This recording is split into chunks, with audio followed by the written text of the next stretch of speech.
It's a great honor for me to be here at the Empire Club of Canada today, which is arguably the most famous and historically relevant speakers podium to have ever existed in Canada.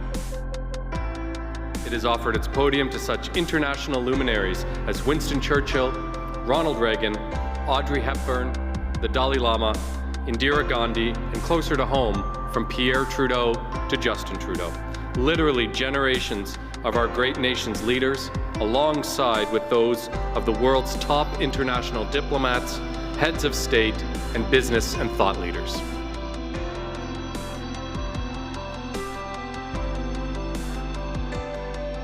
It is a real honor and a distinct privilege to be invited to speak to the Empire Club of Canada, which has been welcoming international diplomats, leaders in business and in science and in politics. When they stand at that podium, they speak not only to the entire country, but they can speak to the entire world. Welcome to the 119th season of the Empire Club of Canada. To our in-person attendees joining us at the Arcade Court in Toronto, I'm delighted to be here with you today. And our virtual audience joining in live or on demand, thank you for your participation and support. This incredible community of colleagues and peers is the driving force behind our mandate to engage, debate, and advance the dialogue on issues of importance to Canadians. My name is Sal Rabani, and I'm the president of the board of directors of the Empire Club of Canada.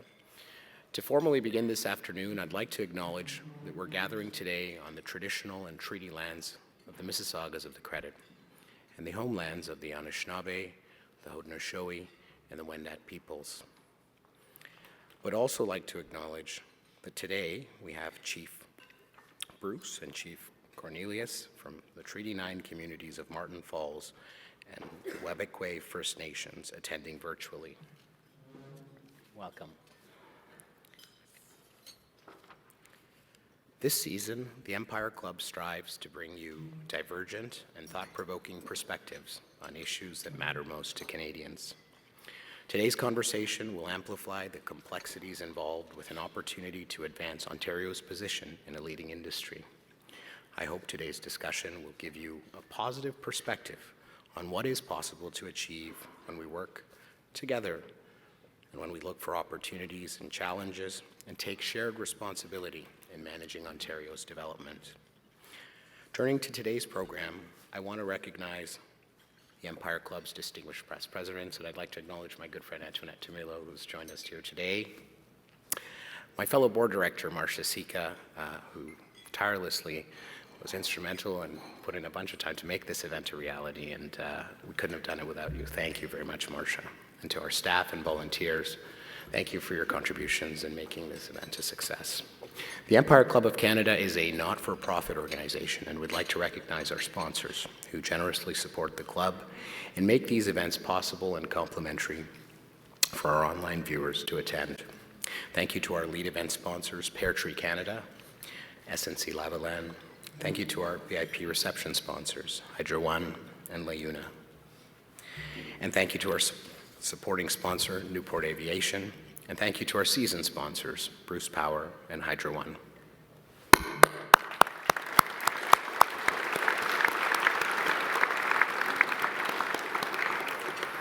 For those joining us online, if you require technical assistance, please start a conversation with our team using the chat button on the right-hand side of your screen, or accepting questions from the audience for our speakers. And you can undertake to scan that QR code that you have on your program booklet, or through the Q&A under the video player. It is now my pleasure to invite Steve Dyke, Vice President, Ontario Government Relations, SNC Lavalin, to introduce our guest speakers. Steve, welcome.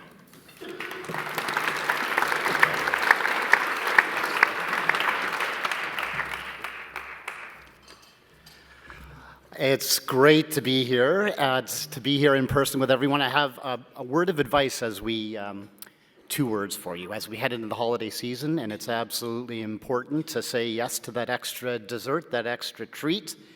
The 2 words come from my daughter, stretchy pants. So there you go. So with regard to, for SNC, we have been working with Indigenous communities and businesses for 75 years of the 110 years of operations in Canada. And over the last few years, like a lot of companies and Indigenous communities, we've seen a trend that is super important and needs to strengthen in order for the Ring of Fire and other major projects across the country to take place. And that is Indigenous-led processes for major projects. We've had the privilege of working with Marten Falls and Webequie First Nations to understand what an Indigenous-led environmental assessment process means, which means, as for an example, looking at plant life from not only a Western science terminology, but understanding plant life across this country as part of community, part of ceremony, part of heritage, part of well-being, part of medicine. Moving into the commercial stages where we're now seeing Indigenous communities, partners as equity holders, as partners at the center of the table developing projects. We're seeing that with Marten Falls, with Webequie First Nations, and it's a trend that will make the Ring of Fire successful. So moving into the discussion, it gives me great pleasure to provide you with a few introductory details of each of our panelists, each of them with unique experience and insight to share with us for making projects happen in Ontario and beyond. First, we have Minister of Mines, George Pirie. As a former mayor of Timmins and leader in the private sector with more than 35 years of experience, he brings an invaluable combination of public and private sector experience that will benefit reconciliation and progress in the Ring of Fire. I'm also duty-bound to point out that I met the minister just about an hour ago for the first time and put my hand out and said, Leafs or Habs? He said, Leafs, Leafs, Leafs, Leafs forever. So thank you, Minister. We know it's going to be a good day. Next, we have Chief Cornelius Wabasse. Chief Wabasse has had the privilege of representing his community for several terms and has provided vision and leadership that has not only inspired his community members, but his wisdom and advice that has been shared with the broader landscape of elected officials and private sector leaders. Also joining us, as Sal alluded to in his comments, is Chief Bruce Achneepineskum. He's Chief of Marten Falls. He's been the Chief of Marten Falls since 2015. Under his leadership, Marten Falls First Nation has redefined its economic and social development objectives, including what the community wanted to do with regard to partnering in the development of the Ring of Fire. Our fourth panelist is Lawrence Baxter. An academic background in chemistry with more than a quarter century of public service. Thank you for that, Lawrence. With the Ministry of the Environment, Lawrence is a proud member of Member Falls First Nation. He's been a lead negotiator for several key initiatives and helps Marten Falls with regard to carving out the role for that community in the Northern Road Link project. Rounding out our panel, we have Mike Fox. Mike brings a rare blend of experience as an Indigenous business leader who has experience leading project work on behalf of communities while building partnerships with the private sector. A former Canadian Council of Aboriginal Business board member, university lecturer, he's a force for good to strengthen the trend of Indigenous-led major projects. Over to you, Sal, and please a warm welcome for our panelists.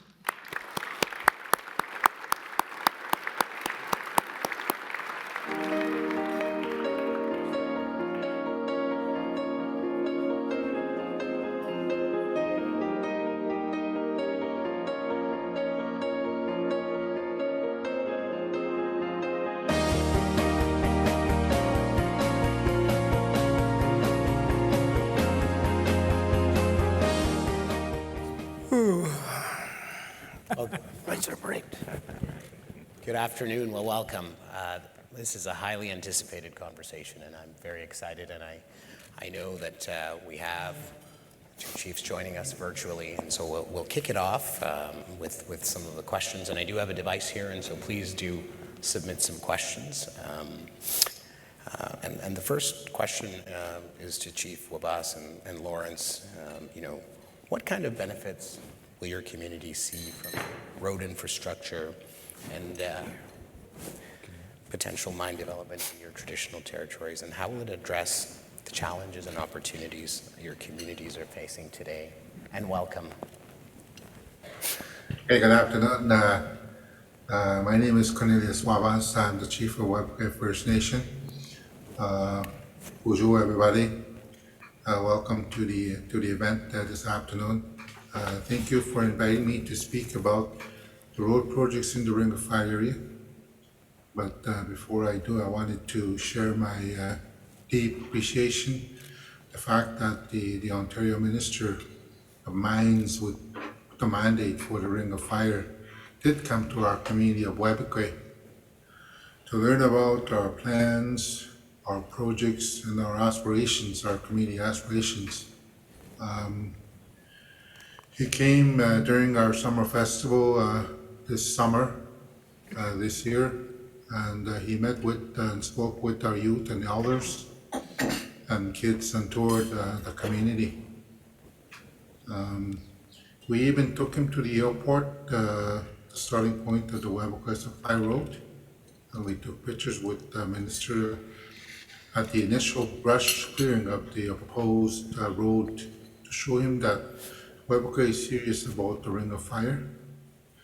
I know there are 3 road projects: Webequie Supply Road, Community Access Road, and the more recent one, the Northern Road Link.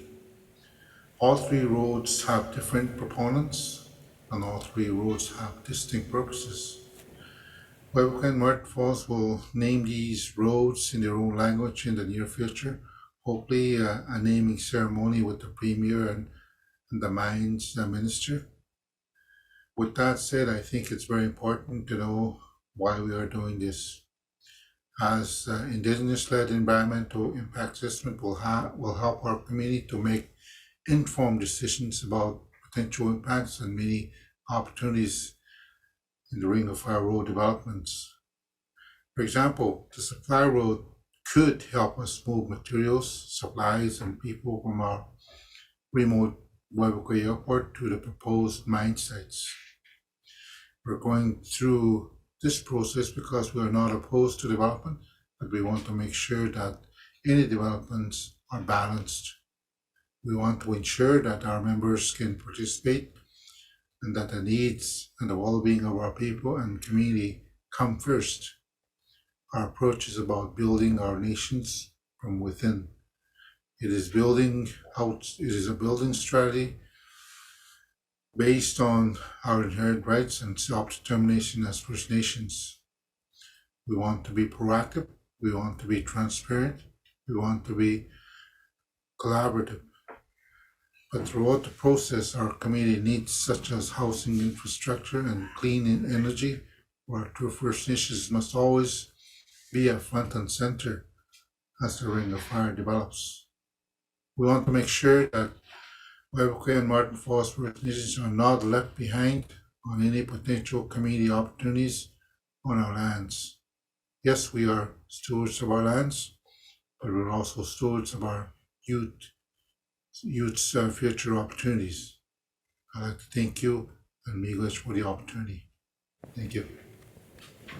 Thank you.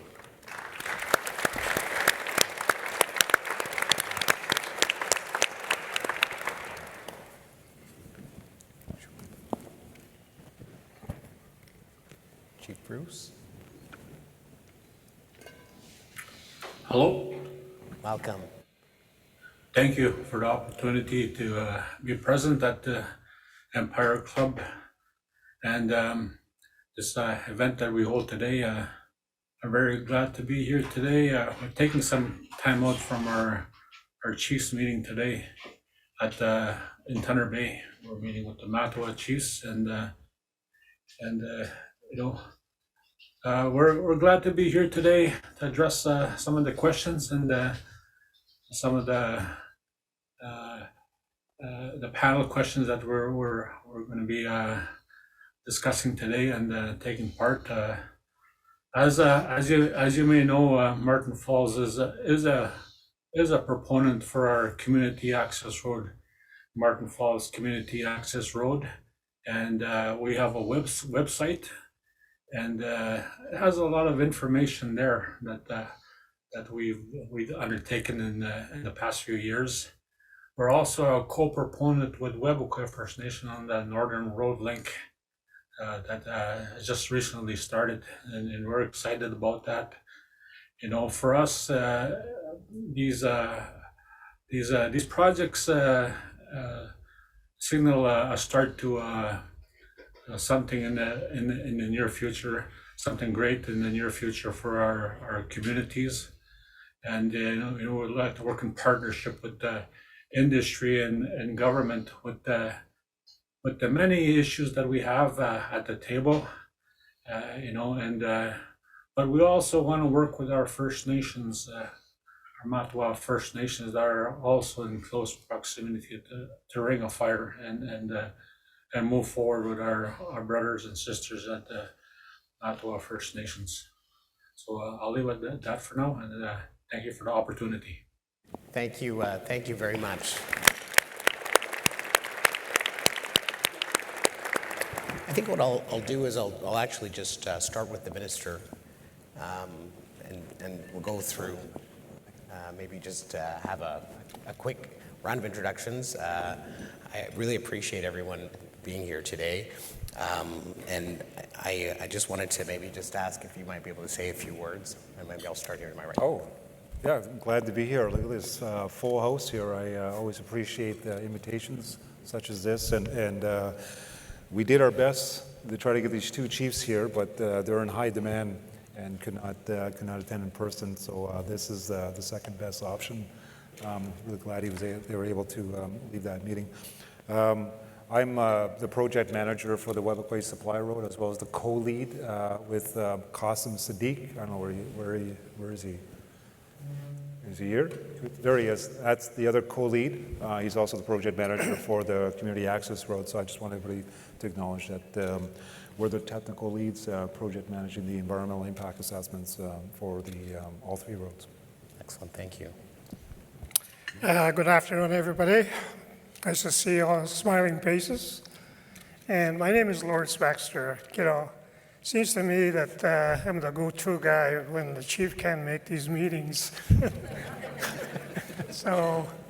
But anyway, I'm glad to be here, and I know this is exciting times, I guess, for me to still be in this type of work I'm doing. As my previous job was working for the Ministry of the Environment, spent 25 years in northwestern Ontario. By the time I left the ministry, my region was from Pirie Sound to all the way to Manitoba border and north. That's how big my region was, So, and I visited a lot of communities in Northern Ontario. I think I visited all the communities in Nan Territory. So, in my other previous work. So, so I pretty well know the layout of the land in Northern Ontario. Thank you. Well, good afternoon. It's a real honor for me to be here with all the folks and the people that are listening as well to talk about the Ring of Fire. As we know, this is a once-in-a-generational opportunity here in Ontario and Canada, and possibly for the global as well. I must say that the first meeting I had was in Newfoundland, and it was the Minister of Energy and Mines conference. And I left there and went immediately to the community of Webequie after being invited with Chief Wabasse, and of course Chief Bruce was there as well. And it was the best time to be there because it was their summer festival. And what I did when I was there was that I listened. I listened to a vision that was expressed by the two chiefs and the other chiefs who were at the same facility. And I listened to them tell us about their vision for a healthier community, a stronger community, a vibrant community. And quite frankly, that was music to my ears as the Minister of Mines, as well as the Premier. Because in that boardroom that day, there's a framed picture with, and I think it's Chief Wabasse that's in that picture, shaking his hand, because we all know about what this is all about. It's $14.6 billion increase in the GDP. It's about $2 billion more in revenue for the province of Ontario. It's going to be 5,800 jobs over 10 years, but it's more than that. It's building communities. It's building corridors of commerce and throughout northwestern Ontario to do one thing, to improve the lives of the community members in Northwestern Ontario, and that's the vision of the communities. It's as it should be. The two communities are the proponents of the roads, as it should be, and they lead the consultation process with the other communities in their traditional territory, as it should be. We're doing it differently here in Ontario because that's what the government of Ontario wants, led by the Premier. We'll get this done, and we'll be the best in the world to do it.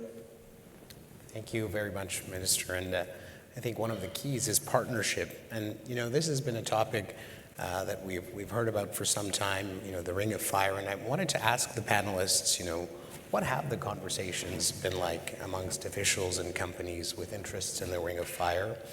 And is this different from the past? And has any progress been made as a result? Me?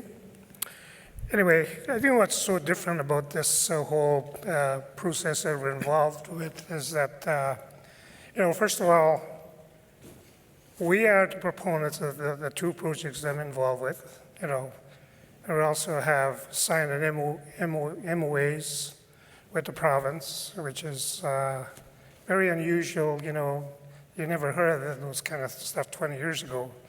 Normally First Nations were ignored when there was going to be development in our territory, and that changed. And I believe that there was a protest over at the Ring of Fire area back in, this was before my time, and I think out of that protest that happened there, I think things started to change.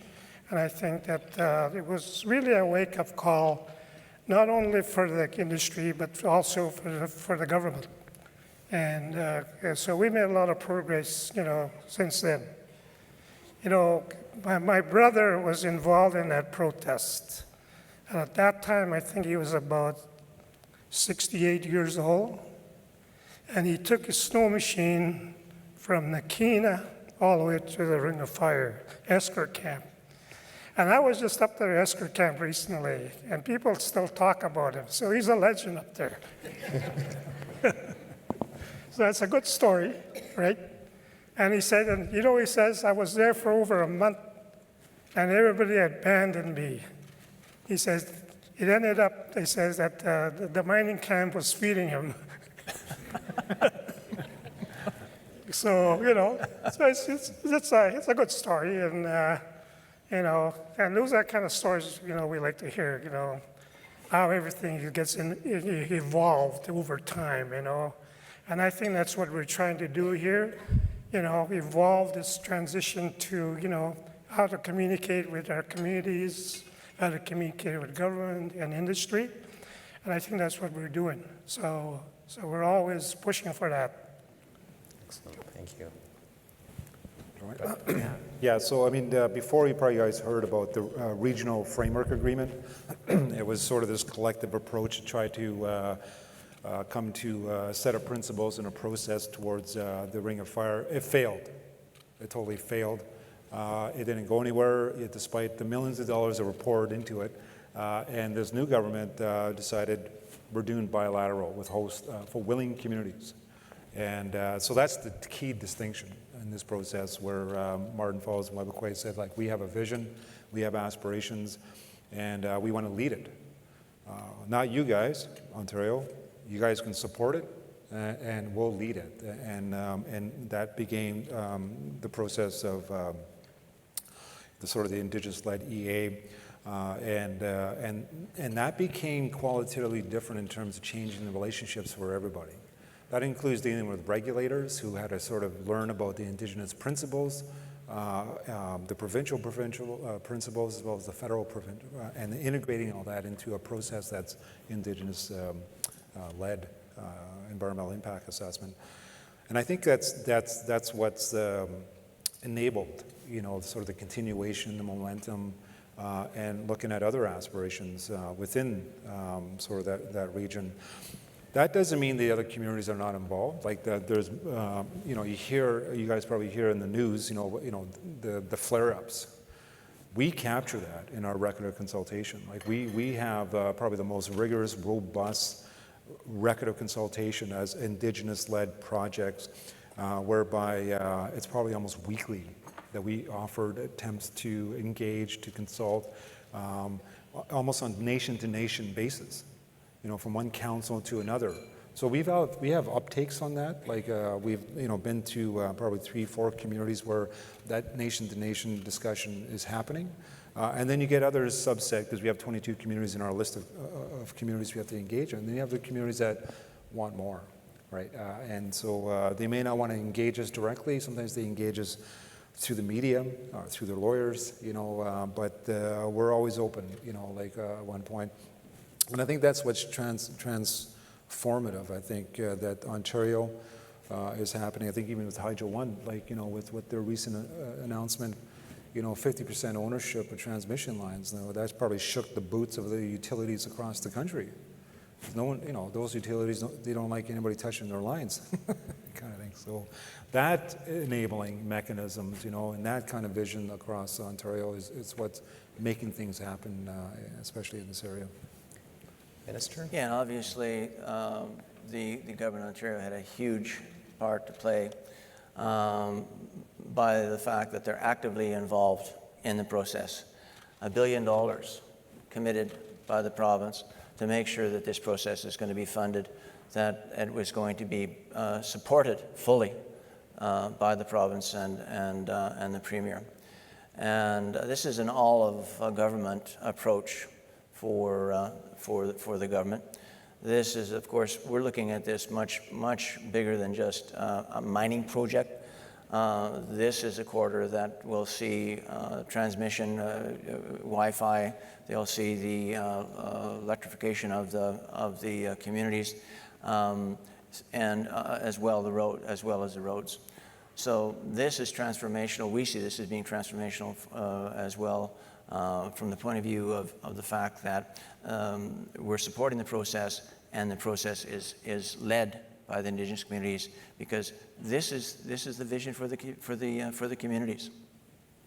Thank you. I wanted to just touch on that one comment about the Hydro One announced initiative, right? And these initiatives really seem to be changing the landscape in a good way.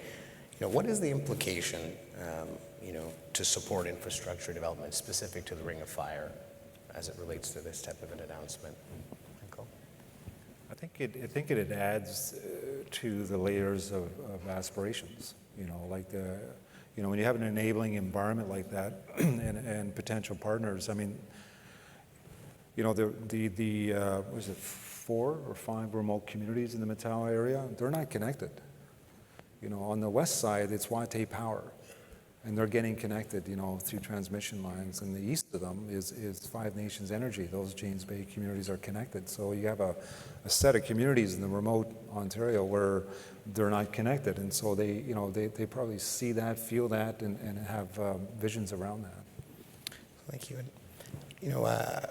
We've seen internationally renowned companies, and I'm going to go there, take an interest in the Ring of Fire. Recently, Wailu Metals acquired Norrond, recognizing this generational opportunities I've heard that exists in this region. What are some other positive signs that progress is being made as it relates to the Ring of Fire? It's interesting that I think, everybody around the world, I think, is looking at this Ring of Fire, the opportunities that are there in terms of, talk about critical minerals, as a source, and I think there is still a lot to do in terms of explorations, what is out there in that Ring of Fire area. And I know I do get calls a lot. I'm sure the chief does too every day. Everybody wants a piece of the action up there, right? But we have to follow a process. First thing we need to do is this environmental assessment process that we need to do. And just with my own experience, like say I haven't worked with Ministry of Environment, the industrial pollution that I saw over the years, for me it was a wake-up call when I started with the Ministry of Environment back then. First thing they sent me out there was a fish kill in the city of Thunder Bay, you know. I used to hear fish kills down in Florida somewhere, you know, when I was young. And here it is in my backyard, you know. And that's the thing that really drives me when I talk about environmental issues, you know, is that impact that I saw way back about 40 years ago, you know. And I still keep that in my mind when I talk about environmental issues, you know, because, you know, I've lived with that when I worked there. And I've saw the damage that industry has done, you know, saw the water quality degradation that happened over the years. And this is the thing that always, you know, I sit around the table talking to people, everyone, you know, industry, and I always keep that in mind, you know. And to this day, our First Nations memberships, that's a concern they have, that degrading the land, you know. Because the river system is their travel routes. That's their route system.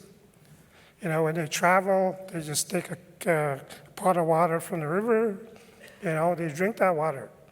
So that is where the First Nations are coming from when they talk about, you know, development just scares them, you know, to hell, right?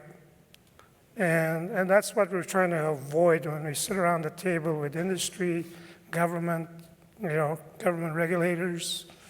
And I know that they're putting us through the ropes when we do our environmental assessment, not just the province of Ontario, but the federal government too, under their environmental assessment act. So, you know, so we're trying to do the best we can, you know, and I hope people hear that from me, that they're against development, you know, because when you look at our communities, you know, the life there is not the best, right? We live in third world country conditions.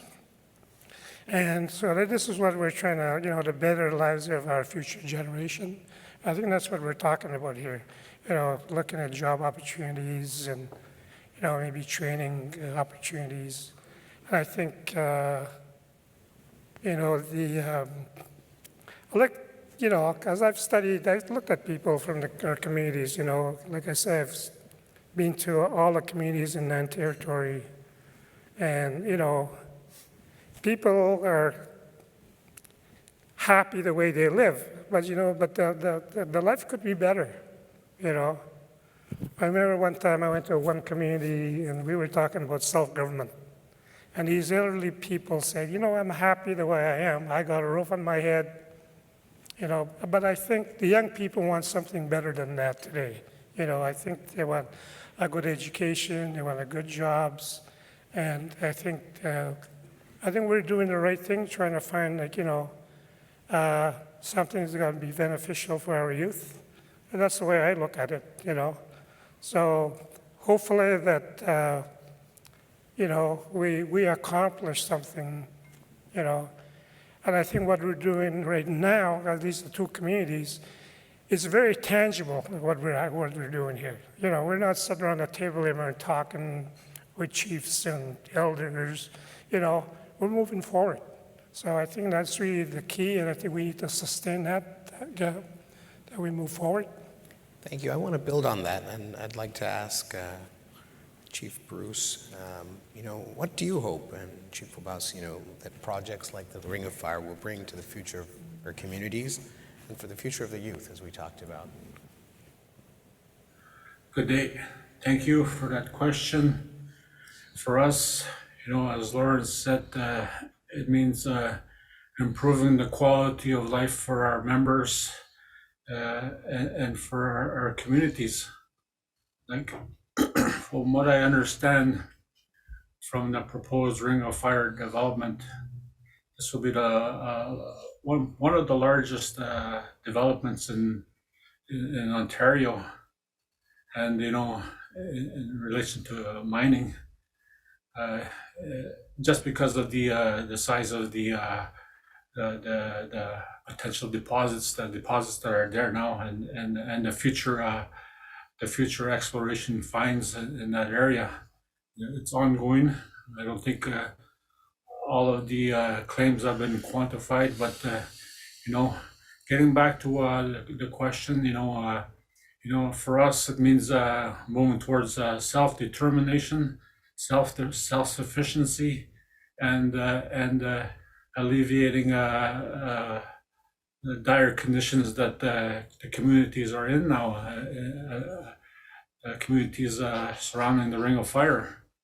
There's reports out there from our communities, our organizations, that there's chronic underfunding of housing programs, lack of recreation, infrastructure, lack of services that you find in urban centers like daycares and other facilities. So we're trying to improve our way of life by building up our infrastructure. So we need to have the governments of the day, both the federal and Ontario government, come to the table and address those issues, because a mind can start there, but for our people to be involved in working there, in the end they have to come home and have a place to live. So that's what strikes me today about where we are. Thank you. Thank you.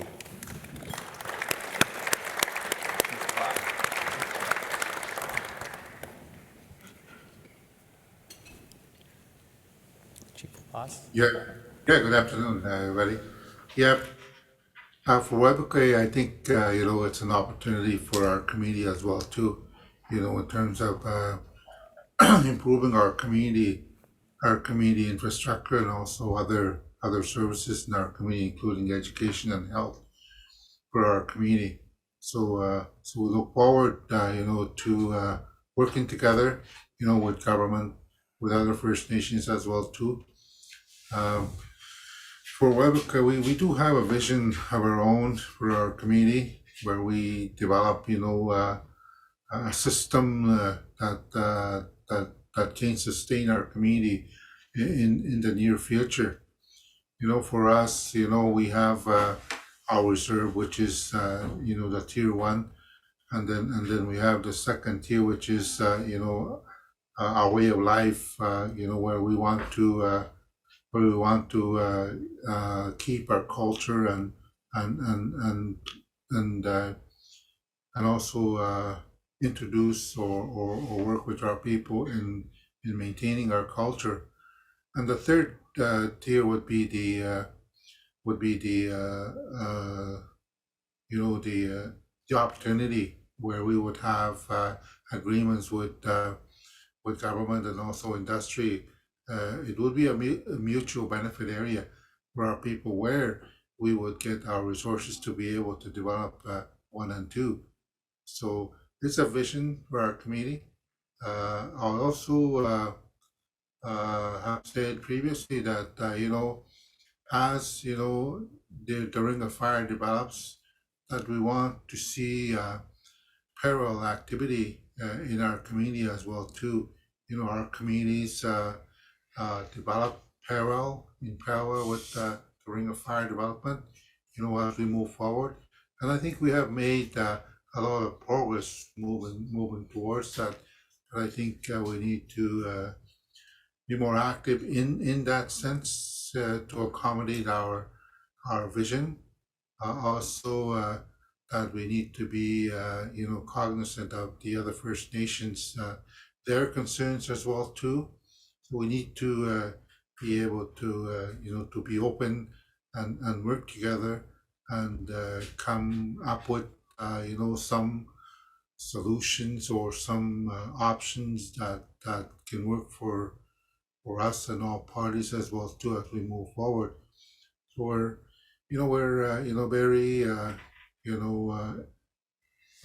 interested, and also we're hopeful that as we move forward, that some of the aspirations that we have in our communities will be materialized into reality. So So that's what I'm hoping for our young generation. I know the young generation is moving into the future, new things, new technology, a new way of life, but we also want to be able to keep our culture, within our community, and also our language. Language is very important to us as well too. For our community up in Webequie, we still use, a lot of our language in the community, but we still have to work on instilling that language within our young people, and that's why elders are very important to be part of this process too, as well too, and also the women. So looking forward to working together and making sure that all parties prosper and benefit from the future development of the Ring of Fire. Thank you. Thank you.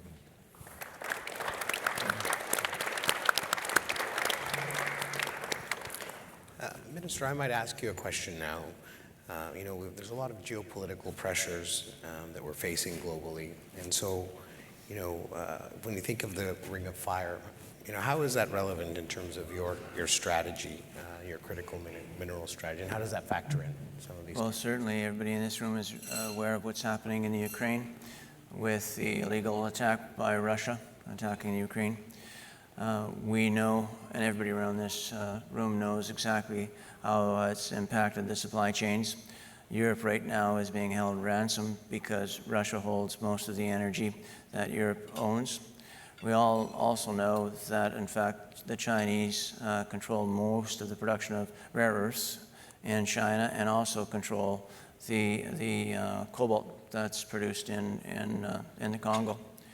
In fact, the federal government has just recently announced the fact that the Chinese will not be allowed to participate in the rare earth opportunities or the opportunities with critical metals in Canada.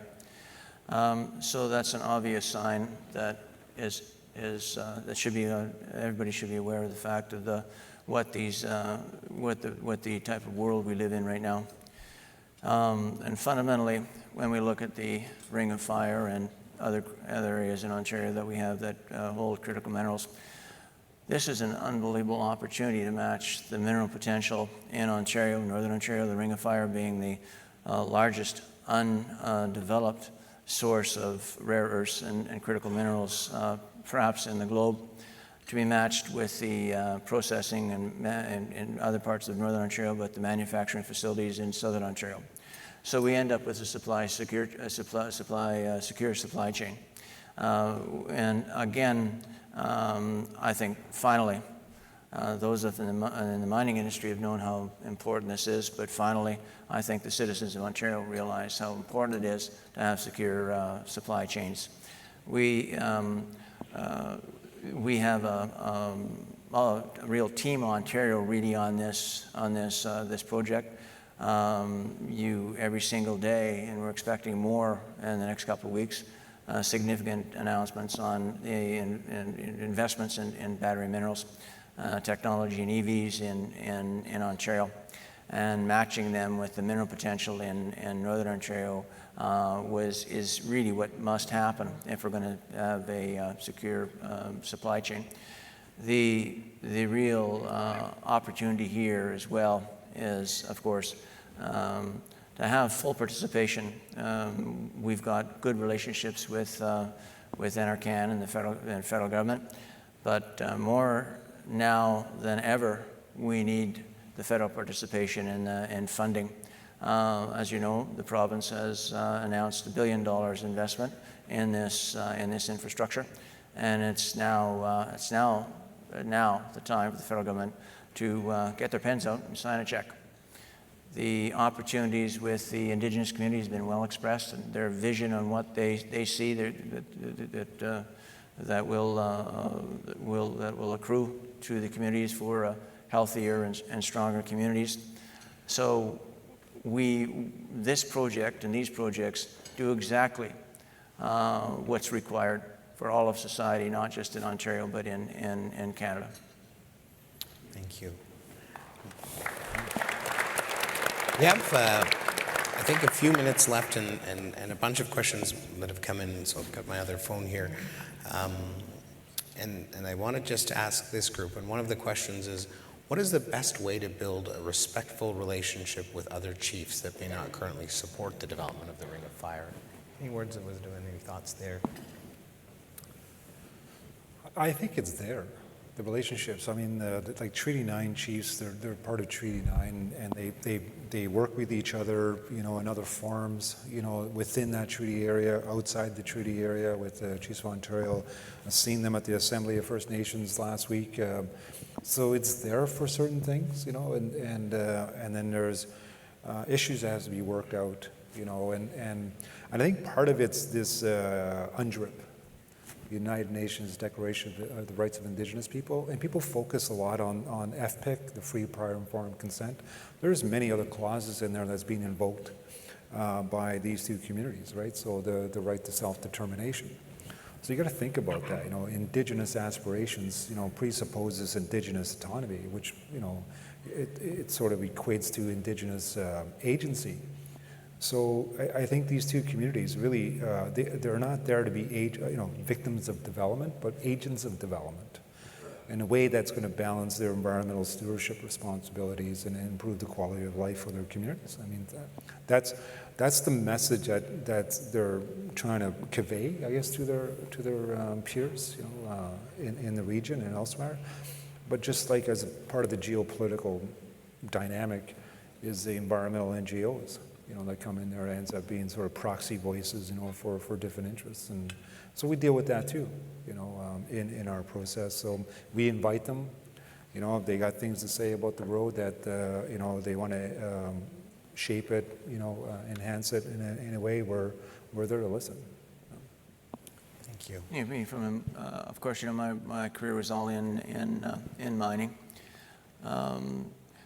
We built the Musselwhite mine just a little west of the Ring of Fire, and that was developing that Musselwhite mine was a kind of a torturous process. It was discovered in 1968, and I think it was finally built in 1996 because I think it just had its 25th anniversary.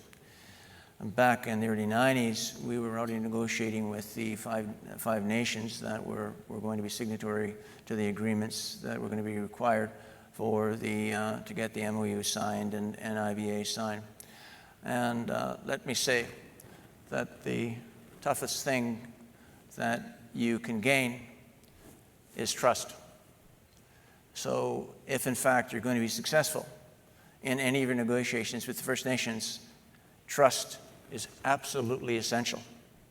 It's the hardest thing to get. It's the easiest thing to lose. And you must remember this. The words that you say to the First Nations chiefs, the Indigenous people, have to be true. They're not just academic words. You must speak the truth to gain trust. And when you do, you've got the best partners in the world. That's absolutely essential. Trust. This was a great conversation, and we've come to time. And so I'd like to maybe just offer an opportunity to the panel, just for any final thoughts or remarks. First? Go ahead. I think that there's changes in the air. Like, I've been, I had less gray hair when this all started 15 years ago. I don't know where you guys were 15 years ago, but that's how long I've been in this scenario. And there's the Indigenous-led projects with Wailu buying Noront or Ring of Fire metals now with Steve, at our table, and the vision they have for how they want to develop, zero emissions if possible, green energy, maximum Indigenous participation. I'm pretty sure that's what was told to us, and that's the vision they have.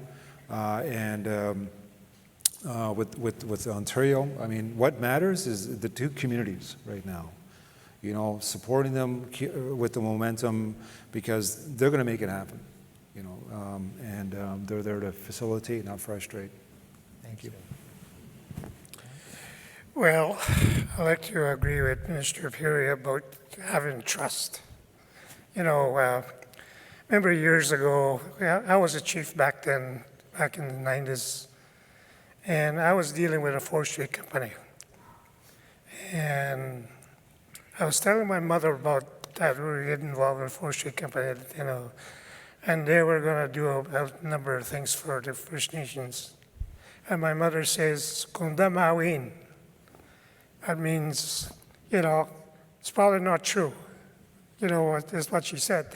So back then they didn't trust companies back then. But I think we're building that trust slowly, and it has to come from both sides, And I can remember the first time I started this job, I went, my cousin's here somewhere. Him and I went to the chief and council meeting dealing with a consulting company. And there was a former chief there sitting at the end of the table. And there was just I felt a tension, between the two parties there. And there was an impasse. They didn't know where to go, how to move forward. And I said to the consultants that just came in, I said, why don't you guys go take a walk for an hour? And my cousin and I will go take a walk.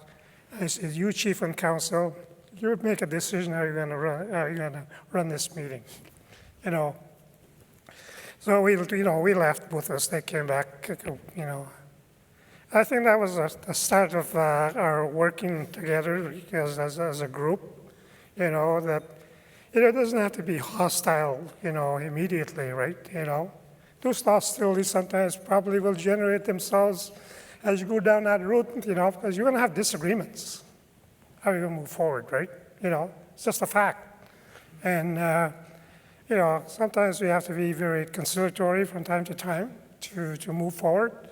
And, many times we state our position dealing with government, And, for instance, when we're dealing initially with the road, we wanted a road to Marten Falls. The government came back and said, no, we're going to entertain one road to the Ring of Fire. And we said, before that happens, Marten Falls wants a road to the community. And, and that's part of that negotiations, this is what we want. Before anything happens at the Ring of Fire, we have to have a road to Marten Falls. And, and part of that reason was that once that road is built to the Ring of Fire, we have access, so that, people can travel that road, they can have access to the Ring of Fire if they're going to work over there. So, that was part of the idea. And, so we were thinking long term, not short term. They say, you read that this mine, like Kurma is going to be there for about, kind of mine that for 100 years, next 100 years, and who knows what else is there. So, and I think that's what we're looking at, opportunities for membership, job opportunities, training is the key, and so they have to go hand in hand somehow, and that'll be somebody else's job, We're just looking at building the road, and where we start is where we're at right now to deal with environmental processes. Thank you. Chief Bruce, Chief Wabasse. Good day, it's Chief Bruce Achneepineskum. Thank you, and I thank my colleague and Elder Lawrence for his comments. I think that the process is previously worked on, like the regional framework agreement. It started out with good intentions to more or less address community issues in the region, especially those communities that were most impacted by the Ring of Fire that would be most impacted by the Ring of Fire development. And we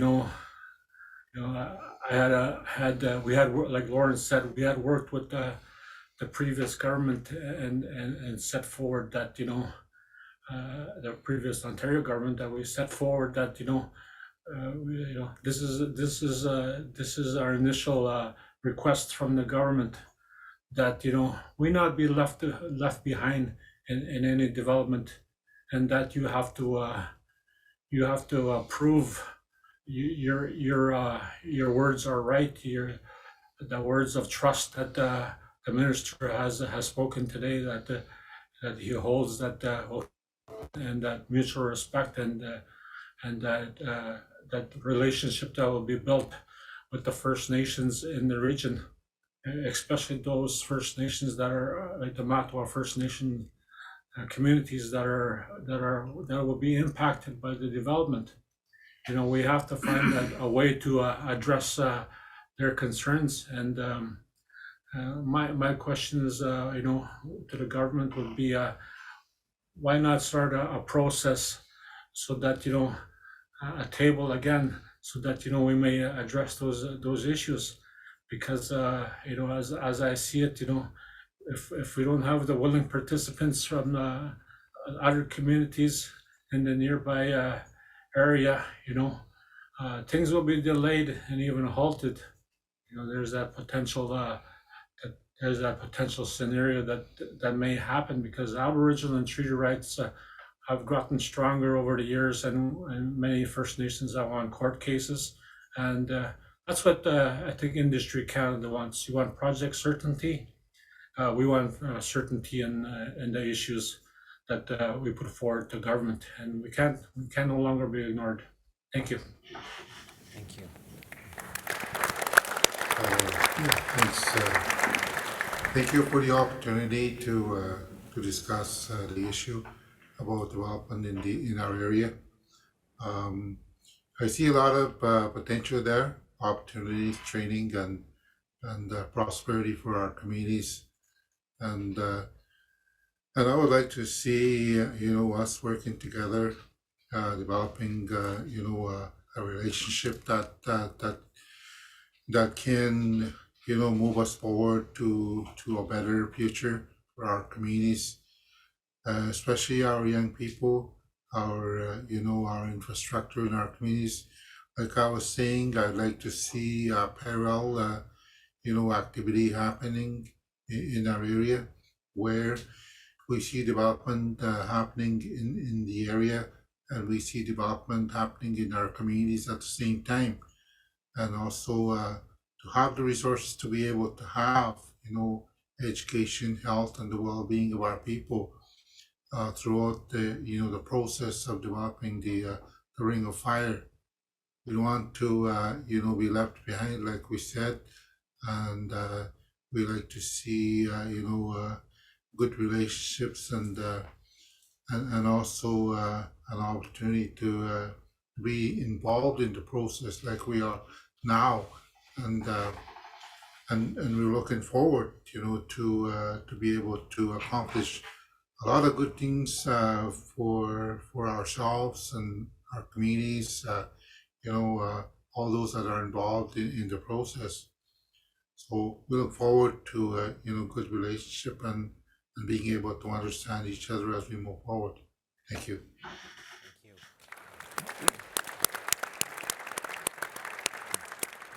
Final words? Excellent. Well, thank you very much to everyone for being here, and our panel for your time and thoughtful consideration on the opportunities that the Ring of Fire can bring to Ontario, and for setting an example of how folks can work together. I'd now like to call upon Ron Birnbaum, CEO and founder of Pear Tree Canada, to deliver the appreciation remarks. Thank you, Sal. I just have about 3 minutes of well-deserved thank yous. Firstly, let me take the opportunity to express, I think, everybody's appreciation and thanks to the panel members for their commitment to enhancing the quality of life in Northern Ontario and elsewhere. I think the minister sort of hit the nail on the head that yes, it's about reserves and mining, but it's all about the quality of life and how things can be better. And everybody on this panel have demonstrated their lifelong commitments to helping others, which is, I think, hugely appreciated. We all know, those of us in the exploration sector, that with exploration comes mine development, and with mine development comes everything from electricity and with electricity, potable water, and basically just a much better quality of life if done right. I'd especially like to thank Chiefs Bruce and Cornelius for sharing their insights. I think we all agree that there's a sense of an evolving optimism that this will actually get done in a collective commitment for the greater common good, and in some respects for the sovereignty of Canada with critical minerals. Lawrence, thank you for your insights and experience from Marten Falls, and Michael for your experience in Indigenous consultation. This work is critical to the success of resource projects in Ontario and across Canada. And I don't think I'm saying anything that we haven't already heard with great enthusiasm by all the panel participants. I'd especially like to thank Minister Pirie for coming here today, but moreover for running for provincial parliament. I know that was a big risk, a change in life, and congratulate him, as we all do, for his win. For those of us who have been advocating for evidence-based government tax incentives in the mining sector, and in the case of Pear Tree, that goes back more than a decade. It is remarkable to have somebody across the table who's a domain expert, who knows more than what we're talking about, who gets it, understands it, has lived it, knows the challenges, and understands what needs to get done. But with that, we expect to see, I suppose, real-world substantive policy advancing the northern resource development. Minister Pirie, just one comment, and that is some months ago, you made a speech in which you said that we need to look no further than the east side of James Bay to the Quebec side for the templates and approaches that have resulted in very significant exploration and development in that province's north. There are folks in this room who can teach the master class in delivering public and shareholder value under the Quebec rules and who are standing by to help. And of course, I'm referring to Osisko Mining CEO John Brzezinski, who can attest and inform on how that system results in tremendous successes, as seen in Osisko's Malartic find some years ago, and now being replicated at Windfall. That said, both he and I can confirm that the biggest single tool in the toolbox in accelerating broad and immediate investment is through provincial investment tax credits as an add-on to the flow-through regime.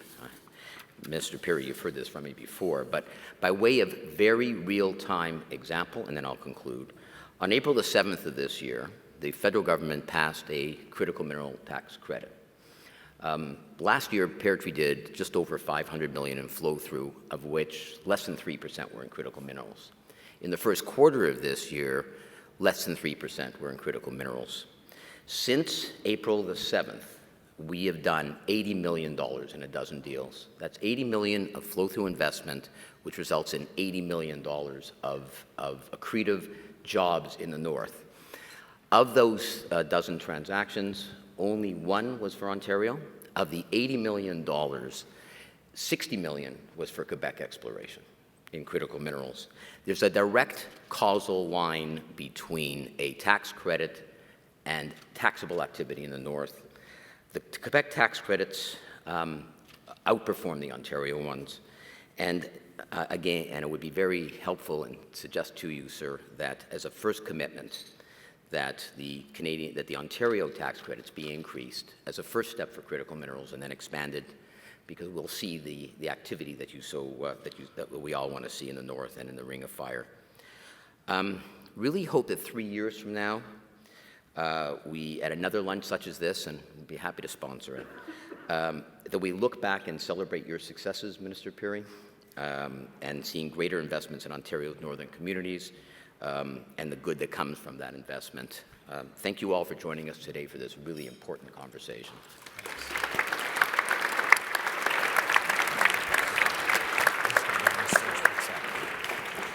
Thanks again to all our sponsors and everyone joining us today in person or online. To the esteemed panelists. As a club of record, all of our Empire Club events are available to watch and listen to on our website. The recording of this event will be available shortly, and everyone registered will receive a link through an email. In the new year, on Thursday, January the 12th, join us for our annual Investment Outlook. Our esteemed speakers will share their expertise to help businesses and Canadians understand how to preserve and grow their wealth. Thank you for joining us today. We invite you to stay and join us in the lobby for continued networking. Have a great afternoon. See you in the new year, and this meeting is now adjourned.